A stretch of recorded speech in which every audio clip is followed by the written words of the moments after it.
এক সপ্তাহের ব্যবধানে কমতে শুরু করেছে সব ধরনের সবজির দাম, তবে বেড়েছে মাছ ও মুরগির দাম।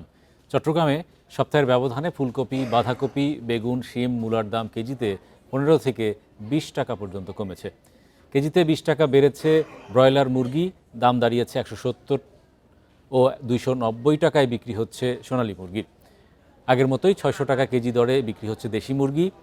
খুলনার বাজারে আলু বিক্রি হচ্ছে কেজি প্রতি 25 থেকে 30 টাকা, টমেটো 40 টাকা, ফুলকপি, বাঁধাকপি 20 থেকে 30 টাকার মধ্যে প্রতি পিস বিক্রি হচ্ছে।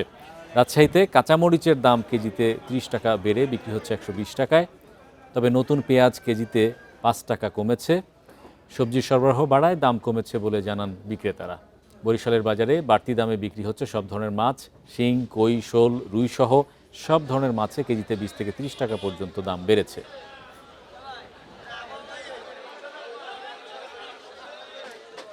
মাল সংগ্রহ হয় নাই, এই সপ্তাহে মোটামুটি সংগ্রহ আছে, সেজন্য 210 টাকা মালের দাম আগের থেকে অনেক কম আছে। ব্রয়লার মুরগি 60-65 ছিল, এই সপ্তাহে 70-75 টাকা বিক্রি হতেছে, যার ওই সপ্তাহের তুলনায় 5-10 টাকা বাড়তি।